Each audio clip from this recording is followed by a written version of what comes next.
parece que en este momento en particular el organismo judicial es fundamental para sostener la democracia y la república. Es el último pilar que nos queda. Y quiero construir sobre lo que planteaba Hugo. Efectivamente han habido señalamientos a procesos, pero yo quiero construir sobre las declaraciones de la fiscal general el día de hoy. Y ella dice contundentemente, los procesos y los juicios que están en camino están ampliamente fundamentados, tienen suficiente base. No son señalamientos, no son recortes de periódico, correcto, no son presunción de alguna organización de la sociedad civil. Es un proceso de investigación científica que ella misma en este espacio a las 8:45 el viernes pasado planteaba con toda seriedad y con toda rigurosidad que hay un proceso de investigación científica detrás de todas las denuncias. Esto nos da la pauta de que efectivamente la justicia en este momento es la que puede cohesionar la República. Evidentemente comparto el tuit que planteaba uno de los tuiteros cuando decía que la Constitución al poder que más preeminencia le da es el Congreso de la República. Pero es ahí en donde tenemos el fracaso de la clase política. Tenemos por lo menos 9 diputados señalados que tienen 20, 25, 30 años de estar en el Congreso y lo que han hecho del poder público es una herramienta para enriquecerse y enriquecer a sus cercanos. Es el fracaso de la clase política. Y si nos vamos al Ejecutivo, bueno, la primera vicepresidenta en la historia que renuncia y un presidente que hoy valientemente la Corte Suprema de Justicia... No, Corte de Constitucionalidad. Perdón, la Corte de Constitucionalidad en definitiva niega el amparo. Es decir, un sistema de justicia que está tratando en gran medida de cumplir con el gran reto histórico de darle seguimiento a la aplicación de justicia a actores políticos que en este país habían estado por 30 años bajo el amparo de la impunidad. Entonces, ese me parece que es un elemento fundamental. Y ese es un tema que es bien importante lo que está planteando Cristian. ¿Por qué? Porque se habla mucho ahora de esto de la judicialización de la política. Pero entendamos una cosa. Primero, la justicia siempre es política, ¿sí?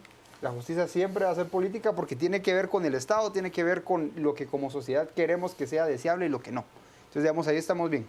Pero además, cuando se habla de la judicialización de la política, pareciera que se ignora el hecho de que el organismo judicial está separado del organismo ejecutivo y del legislativo precisamente porque tiene que servir en parte como un órgano de control, como un peso, como un contrapeso, como un freno para el poder de los políticos. Entonces, ¿qué es lo que ocurre? Cruzado. Exactamente, el accountability vertical, o sea, la responsabilidad de rendir cuentas de los políticos o de la clase política para con los ciudadanos, a la fecha no ha funcionado. O sea, lo que dice Cristian, tenemos diputados señalados de corrupción que llevan 20, 25 años en el Congreso. Eso lo que nos dice es que los ciudadanos no hemos tenido la capacidad de responsabilizar a esos políticos de sus actos. Y entonces, cuando la accountability vertical falla, tiene que entrar el accountability horizontal. Es decir, tiene que haber un control cruzado entre las instituciones que impida que estas situaciones se den. Entonces, la responsabilidad que tienen ahorita los magistrados de la Corte Suprema de Justicia es la de ser inmunes a presiones políticas. Y que conste que aquí hay que hacer una distinción muy clara, porque no estamos hablando de presiones, por ejemplo, de la CICIG, porque la CICIG, de hecho, a pesar de lo que muchos creen, tiene una capacidad muy limitada para presionar, particularmente al organismo judicial. Es decir, si la CICIG plantea un caso creíble, el organismo judicial no tiene opción más que verse mal o, digamos, darle seguimiento a la información que presenta la CICIG.